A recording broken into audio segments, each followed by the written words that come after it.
વિદ્યાર્થી મિત્રો, આપણે આગળના લેક્ચરમાં મિલકતો સુધીના પારિભાષિક શબ્દો વિશે અભ્યાસ કર્યો. હવે આગળના આપણે જે મહત્ત્વના પારિભાષિક શબ્દો છે તેની ચર્ચા કરીએ. તો આગળનો મહત્ત્વનો પારિભાષિક શબ્દ છે ખરીદી. ખરીદી એટલે શું? તો ખાસ યાદ રાખજો. નોંધ કરવી હોય તો નોટબુકમાં વિદ્યાર્થી મિત્રો નોંધ પણ કરી દેજો. ખરીદી એટલે વેપારી જે ચીજ વસ્તુનો વેપાર કરતો હોય. આપણે આગળ શીખી ગયા કે વેપારી જે ચીજ વસ્તુનો વેપાર કરતો હોય તેને માલ કહેવામાં આવે છે. તો વેપારી આ માલની ખરીદી કરે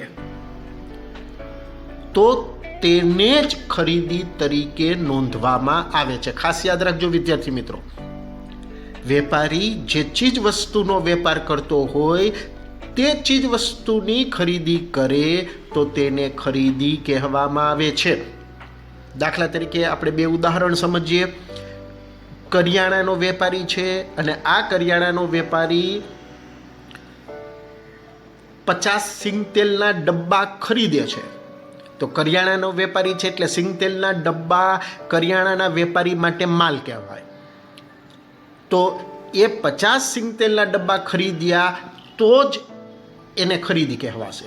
હવે દાખલા તરીકે વેપારી પોતાની દુકાન માટે એક પંખો ખરીદે છે. જો અહીંયા પણ ખરીદી જ કરી છે, પણ શાની ખરીદી કરી છે? પંખાની. તો પંખો કરિયાણાના વેપારીએ ખરીદ્યો છે. તો કરિયાણાના વેપારીએ એ કરિયાણાનો વેપારી પંખાનું ખરીદ વેચાણ નથી કરતો, એટલે પંખો એના માટે મિલકત કહેવાય. એટલે મિલકતની જે ખરીદી કરી એ ખરીદી તરીકે ગણાશે નહીં. એટલે ખાસ ધ્યાન રાખજો, ખરીદી એટલે વેપારી જે ચીજ વસ્તુનો વેપાર કરતો હોય એ ચીજ વસ્તુને ખરીદી કહેવાય. બીજા શબ્દમાં કહેવું હોય તો વેપારી માલની ખરીદી કરે તો જ એને ખરીદી તરીકે હિસાબી પદ્ધતિમાં નોંધવામાં આવે છે. આગળનો શબ્દ છે વેચાણ. બિલકુલ ખરીદીની જેમ જ વેપારી જે ચીજ વસ્તુનો વેપાર કરતો હોય એ ચીજ વસ્તુનું વેચાણ કરે તો જ તેને વેચાણ તરીકે હિસાબી પદ્ધતિમાં નોંધવામાં આવે છે. બીજી રીતે બોલવું હોય તો વેપારી માલનું વેચાણ કરે તો જ તેને વેચાણ કહેવામાં આવે છે. હમણાં આપણે ઉદાહરણ લીધું કે કરિયાણાનો વેપારી છે, એણે 50 સિંગતેલના ડબ્બા ખરીદ્યા પોતાની દુકાને. હવે ગ્રાહકને 2 ડબ્બાનું વેચાણ કરે છે તો એ સિંગતેલના ડબ્બા એના માટે માલ કહેવાય. એ 2 સિંગતેલના ડબ્બાનું વેચાણ કર્યું એટલે એ એના માટે વેચાણ કહેવાશે. પણ માની લો કે એ કરિયાણાના વેપારી પાસે એક વધારાની ખુરશી પડેલી છે અને એ ખુરશી બાજુની દુકાનવાળાને વેચાણ કરે છે. તો એ ખુરશીનું વેચાણ એ એના માટે વેચાણ ગણાય નહીં, કેમ કે ખુરશી એ એનો માલ નહોતો, એની મિલકત હતી. એટલે ભૂલાય નહીં, ખરીદી અને વેચાણ બંને માટે સરખું. વેપારી જે ચીજ વસ્તુનો વેપાર કરતો હોય એની ખરીદી કરે તો જ ખરીદી, અને વેપારી જે ચીજ વસ્તુનું વેચાણ કરતો વેપારી જે ચીજ વસ્તુનો વેપાર કરતો હોય એ ચીજ વસ્તુનું જ વેચાણ કરે ત્યારે જ વેચાણ કહેવાય. આગળનો પારિભાષિક શબ્દ છે માલનો સ્ટોક. તો માલનો સ્ટોક એટલે શું? તો કે વેપારી જે ચીજ વસ્તુનો વેપાર કરતો હોય એ ચીજ વસ્તુને માલ કહેવાય. હવે આ વેપારી માલનું કાં તો કોઈક પાસેથી ખરીદી પહેલાં કરશે અથવા તો કાં એ માલનું પ્રોડક્શન કરશે અને પછી ગ્રાહકોને એ માલનું વેચાણ કરશે. તો એ વેચાણ કર્યા વગરનો માલ જે ધંધામાં હોય એને કહેવામાં આવે છે માલનો સ્ટોક. એ વર્ષની શરૂઆત, વર્ષ શરૂ થાય ત્યારે જે માલનો સ્ટોક ધંધામાં હોય તેને શરૂનો માલ સ્ટોક કહેવામાં આવે છે. વર્ષ પૂરું થાય અને જે માલનો સ્ટોક વધેલો હોય એને કહેવામાં આવે છે આખર માલનો સ્ટોક. ત્યાર પછીનો શબ્દ છે દેવાદારો. દેવાદારો ખાસ વ્યાખ્યા યાદ રાખજો. દેવાદારો એટલે એવી વ્યક્તિ કે જેને આપણે ઉધાર માલનું વેચાણ કર્યું હોય. નોંધ કરવી રાખજો નોટબુકમાં. દેવાદાર એટલે એવી વ્યક્તિ જેને આપણે ઉધાર માલનું વેચાણ કર્યું છે અને ભવિષ્યમાં એ વેચાણના રૂપિયા લેવાના છે. એટલે દેવાદાર એક જ પ્રકારની વ્યક્તિ માટે ઉપયોગમાં લેવાશે શબ્દ જેને આપણે ઉધાર માલનું વેચાણ કર્યું. ત્યાર પછીનો શબ્દ છે લેણી હુંડી. લેણી હુંડી એ એક પ્રકારનો લેખિત દસ્તાવેજ છે, જે આગળનો પારિભાષિક શબ્દ આપણે દેવાદાર શીખી ગયા એને જ લખવામાં આવે છે. એટલે આપણે કોઈ ગ્રાહકને 5,000 રૂપિયાનું ઉધાર માલનું વેચાણ કર્યું, ગ્રાહક આપણને 1 મહિના પછી રૂપિયા ચૂકવવાનો છે, બરાબર. આપણે આ જ રીતે મોઢે વાતચીત કરીને માલનું વેચાણ કરી દીધું તો એ ખાલી દેવાદાર. પણ હવે એ 1 મહિના પછી રૂપિયા ચૂકવશે જ, એની ગેરંટી શું? તો એની ગેરંટી માટે આપણે લેખિત વકીલ પાસે દસ્તાવેજ તૈયાર કરાવડાવી લઈએ કે ભાઈ આપણે આ વ્યક્તિને 5,000નું વેચાણ કર્યું છે ને એણે મહિના પછી આ તારીખે 5,000 રૂપિયા આપવાના છે, એવો લેખિતમાં જો દસ્તાવેજ બનાવી લઈએ દેવાદાર ઉપર તો એને કહેવામાં આવે લેણી હુંડી. ટૂંકમાં લેણી હુંડી દેવાદારોને જ લખવાની હોય છે. એટલે દેવાદારોને લેણી હુંડી આમ જોઈએ તો એક જ, પણ ભૂલાય નહીં, દેવાદારો એટલે એવી વ્યક્તિ, એવો ગ્રાહક જેને આપણે ઉધાર માલનું વેચાણ કર્યું છે. આગળનો શબ્દ છે લેણદારો. લેણદારો એટલે દેવાદારોનો વિરોધી શબ્દ. લેણદાર કોને કહેવાય? લેણદાર એટલે એવી વ્યક્તિ કે જે વ્યક્તિ પાસેથી આપણે ઉધાર માલની ખરીદી કરી છે.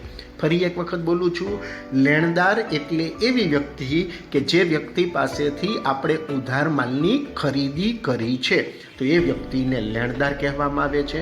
એટલે ઉધાર માલની ખરીદી કરી છે એટલે આપણે માની લો કે ધંધામાં માલ વેચવા માટે કોઈ બીજા વેપારી પાસેથી 10,000નો ઉધાર માલ ખરીદ્યો, આપણે 2 મહિના પછી એને રૂપિયા ચૂકવવાના છે, તો એ આપણો લેણદાર કહેવાશે. ટૂંકમાં દેવાદાર એટલે આપણે એ વ્યક્તિ જેને માલ વેચ્યો છે ને આપણે રૂપિયા લેવાના છે ભવિષ્યમાં. લેણદાર એનું વિરોધી. લેણદાર એટલે એવી વ્યક્તિ જેની પાસેથી આપણે ઉધાર માલની ખરીદી કરી છે અને ભવિષ્યમાં આપણે એને રૂપિયા ચૂકવવાના છે. ત્યારબાદનો શબ્દ છે દેવી હુંડી.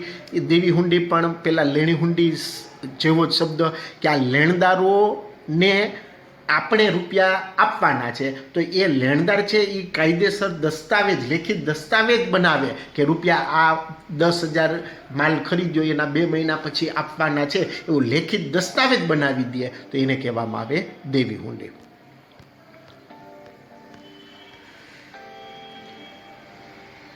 ત્યાર પછીનો શબ્દ છે વાઉચર. વાઉચર એટલે શું? વાઉચર એટલે આપણા ધંધામાં લેવડ દેવડ થઈ છે એનો લેખિત પુરાવો, જેને કહેવામાં આવે વાઉચર. એક ઉદાહરણ આપીએ કે આપણે કાપડની દુકાનમાંથી 1,000 રૂપિયાની એક કાપડની જોડી ખરીદીએ છીએ, તો તમે દરેકે જોયું હશે કે કાપડની જોડી ખરીદી એટલે દુકાનવાળાને આપણે 1,000 રૂપિયા ચૂકવશું એટલે દુકાનવાળો આપણને બિલ આપે છે. તો જે બિલ જે છે એ એક પુરાવો છે કે આપણે આ ચોક્કસ દુકાનેથી આ પ્રકારની કપડાની જોડી ખરીદી છે, તો એ બિલ જે છે એને એકાઉન્ટની ભાષામાં કહેવામાં આવે વાઉચર. ત્યાર પછીનો શબ્દ છે વટાવ. વટાવ એટલે એને અંગ્રેજીમાં કહેવાય ડિસ્કાઉન્ટ. તમે ઘણી જગ્યાએ અત્યારે હમણાં જ દિવાળી ગઈ એટલે દુકાનોએ બોર્ડ માર્યા જોયા હશે કે 20% ડિસ્કાઉન્ટ, 30% ડિસ્કાઉન્ટ, 50% ડિસ્કાઉન્ટ. તે ડિસ્કાઉન્ટને જ ગુજરાતીમાં કહેવામાં આવે છે વટાવ. આ વટાવ 2 પ્રકારના હોય, વેપારી વટાવ અને રોકડ વટાવ. હવે આ વેપારી વટાવ એટલે શું? તો વેપારી વટાવ એટલે એવો વટાવ કે જે દરેકને આપવાનો હોય. દાખલા તરીકે એક ઉદાહરણ રૂપે કે આપણે બહાર બોર્ડ લગાવી દીધું કે આ કાપડની દુકાન છે માની લો, અને સેલ કરીને લખ્યું છે કે અહીંયાથી કોઈ પણ કાપડ ખરીદશે ને 30% ડિસ્કાઉન્ટ. તો એનો મતલબ કે કોઈ પણ ખરીદી કરવા આવશે ગ્રાહક, આપણી પાસેથી જેટલી પણ કપડાની જોડી ખરીદશે આપણે એને 30% ડિસ્કાઉન્ટ આપીશું. તો એ વેપારી વટાવ. બીજો છે રોકડ વટાવ. રોકડ વટાવ એટલે શું કે ઘણી વખત આપણે ત્યાંથી ગ્રાહકો ઉધાર માલની ખરીદી કરી જતા હોય, રૂપિયા ભવિષ્યમાં ચૂકવવાના હોય, તો એ લોકો આપણને રોકડા રૂપિયા ઝડપથી આપે કે તરત જ આપી દે એટલા માટે ખાસ ડિસ્કાઉન્ટ. દાખલા તરીકે માની લો કે કાપડનો એક હોલસેલ વેપારી છે જે બીજા છૂટક નાના દુકાનવાળાઓને ઉધાર કાપડની જોડી વેચે છે. હવે માની લો કે ઉધાર કાપડની જોડી વેચતો હોય તો એને કપડાની જોડીના રૂપિયા ભવિષ્યમાં મળવાના છે, તો હવે અત્યારે રૂપિયાની જરૂર હોય તો વેપારી શું કરે, એક સ્કીમ આપે કે ભાઈ ઉધાર કાપડ ખરીદો તો 30% ડિસ્કાઉન્ટ મળશે, અને રોકડા અત્યારે જ રૂપિયા ચૂકવી દો તો 40% ડિસ્કાઉન્ટ. એટલે જે બાકીના 10% એક્સ્ટ્રા ડિસ્કાઉન્ટ છે એ માત્ર કોને મળવાનું છે, જે રોકડેથી ખરીદી કરશે તેને કહેવાય રોકડવટા. ત્યાર પછીનો શબ્દ છે ઘસારો. ઘસારો આ ધંધાનો ખર્ચ કહેવામાં આવે છે. ઘસારો એટલે શું, તો કે ઘસારો એટલે આપણે ધંધાની અંદર જે કંઈ મિલકતો છે, ખાસ કરીને કાંઈ બિનચાલુ મિલકતો, તે બિનચાલુ મિલકતોનો વપરાશ એટલે કે ઉપયોગ કરવાને લીધે એની કિંમતમાં સમયાંતરે ઘટાડો થતો હોય છે, એને કહેવામાં આવે છે ઘસારો. દાખલા તરીકે આપણે ફર્નિચર ખરીદ્યું, તો ફર્નિચર ખરીદ્યું હોય ત્યારે નવું જ હોય, માનો કે 10,000નું ફર્નિચર ખરીદ્યું નવું જ હોય, પણ એકાદ વર્ષ વાપરીએ એટલે એ ગંદુ થતું હોય, ઘસાતું હોય, એને લીધે ખરાબ થોડું ઘણું થઈ જાય. હવે 10,000નું ફર્નિચર લીધું, એક વર્ષ પછી વેચવા જઈએ તો એ જ ફર્નિચરના કદાચ 7,000 રૂપિયા આપણને મળે. શું કામે ભાઈ 3,000 ઓછા મળ્યા, તો કે 3,000નો એ ઘસારો એના ઉપર લાગ્યો ગણાય. એટલે ઘસારો એટલે મિલકતનો વપરાશ કરવાથી જેની કિંમતમાં ઘટાડો થાય છે તે. આગળનો શબ્દ છે ઘાલખાત. આ શબ્દ પણ ખાસ ધ્યાન રાખજો, ઘાલખાત કોને કહેવાય. આપણે આગળ દેવાદાર શબ્દ શીખી ગયા. દેવાદાર એટલે એવી વ્યક્તિ જેને આપણે ઉધાર માલનું વેચાણ કર્યું છે.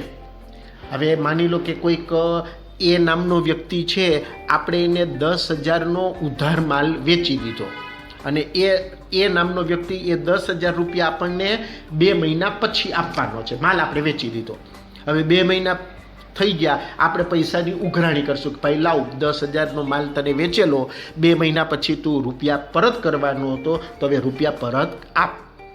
હવે માની લો કે પહેલાંની કોઈ કારણસર આર્થિક સ્થિતિ નબળી થઈ ગઈ છે, માની લો કે હમણાં કોરોનાનું લોકડાઉન આવ્યું, એવું લોકડાઉન આવી ગયું, એને માલ વેચાયા વગરનો પડ્યો છે અને પાસે રૂપિયા નથી, 2-3 મહિના ઘરમાં જ બેઠો, એમાં રૂપિયા વપરાઈ ગયા. એટલે પેલો એમ કહેશે કે ભાઈ મારી પાસે રૂપિયા નથી, આપણે કહેશું કંઈ વાંધો નહીં, અઠવાડિયા 10 દિવસમાં કમાઈ કરી દે છે. એમ વારંવાર વાયદા આપવા છતાં પણ પછી આપણે 10,000 લેવા ન હતા, અને પેલો વ્યક્તિ આપણે માંડ કરીને 6-8 મહિને 7,000 રૂપિયા આપે છે, હજુ બાકીના 3,000 લેવાના છે આપતો જ નથી. વર્ષ થઈ ગયું પસાર, 2 વર્ષ પસાર થઈ ગયું, બાકીના 3,000 ઉઘરાણી વારંવાર કરવા છતાં પણ આપતો નથી. એટલે પછી આપણે છેવટે એવું કરશું, ચાલો 3,000 ગયા, નહીં મળે હવે એની પાસે. તો એ જે 3,000 રૂપિયા આપણને પહેલાં દેવાદાર પાસેથી મળતા નથી, એને કહેવાય ઘાલખાત. આ ઘાલખાત ધંધાનું નુકસાન કહેવાય. પછીનો શબ્દ છે ઉધાર અને જમા. વિદ્યાર્થી મિત્રો, તમે આગળ જ્યારે અભ્યાસ કરશો, આગળના પ્રકરણોમાં આપણે જ્યારે પણ દાખલા ગણવાના આવશે, એટલે દરેક દાખલામાં તમારે ઉધાર અને જમા આવી 2 અસરો આપવી પડશે. તો આપણે આગળ શીખી ગયા છીએ એ મુજબ કે નામાના મૂળ તત્વો આપણે જે આ વિષય ભણી રહ્યા છીએ એ દ્વિનોંધી પદ્ધતિ ભણી રહ્યા છે, બરાબર. આગળ આપણે જોઈએ જ લઈએ જરા પહેલાં હિસાબો તૈયાર કરવાની પદ્ધતિઓ. તો મુખ્ય 2 પદ્ધતિઓ છે હિસાબો તૈયાર કરવાની. એક છે દેશીનામા પદ્ધતિ અને બીજી છે દ્વિનોંધીનામા પદ્ધતિ. યાદ રાખજો વિદ્યાર્થી મિત્રો, હિસાબી પદ્ધતિઓ 2 પ્રકારની છે. એક દેશીનામા પદ્ધતિ અને બીજી છે દ્વિનોંધીનામા પદ્ધતિ. તો આ 2 પદ્ધતિ મુજબ હિસાબો તૈયાર કરવામાં આવતા હોય છે, પણ આપણે જે નામું ભણવાનું છે એ સંપૂર્ણ નામું દ્વિનોંધીનામા પદ્ધતિ પ્રમાણેનું જ ભણવાનું છે. તો આ દ્વિનોંધીનામા પદ્ધતિ પ્રમાણે જ તમામ હિસાબો શીખવાના છે આપણે. તો દ્વિનોંધીનામા પદ્ધતિના નિયમ પ્રમાણે દ્વિનોંધી એટલે અહીંયા દરેક વ્યવહારની એટલે કે લેવડ દેવડની 2 નોંધ કરવાની હોય છે આ પદ્ધતિના નિયમ પ્રમાણે. એટલે આ પદ્ધતિને દ્વિનોંધીનામા પદ્ધતિ કહે છે. તો દરેક વ્યવહારની 2 અસર કરવાની હોય છે. તો જે 2 અસર કરવાની હોય છે, તો એ 2 અસરમાં એક અસર ઉધાર હોય છે અને બીજી અસર હોય છે જમા, બરાબર. તો આ 2 અસર આપવાની હોય છે. એક વ્યવહાર ઉધાર બાજુ લખાય, એક વ્યવહાર લખાય જમા બાજુ. તેને ઉધાર અને જમા બાજુ કહેવામાં આવે છે. આગળનો પારિભાષિક શબ્દ છે ખાતું. વિદ્યાર્થી મિત્રો, આ શબ્દ પણ ખાસ ધ્યાન રાખજો. ખાતું એટલે શું? તો આપણે હમણાં વાત કરી કે દ્વિનોંધી નામા પદ્ધતિ પ્રમાણે દરેક વ્યવહારની બે અસર આપવાની હોય છે, એક ઉધાર અને બીજી જમા. એટલે ટોટલ બે અસર થશે, એક ઉધાર, બીજી જમા. હવે આ અસરો આપ્યા પછી હવે માની લો કે આપણે એક મહેશભાઈ નામના વ્યક્તિ છે.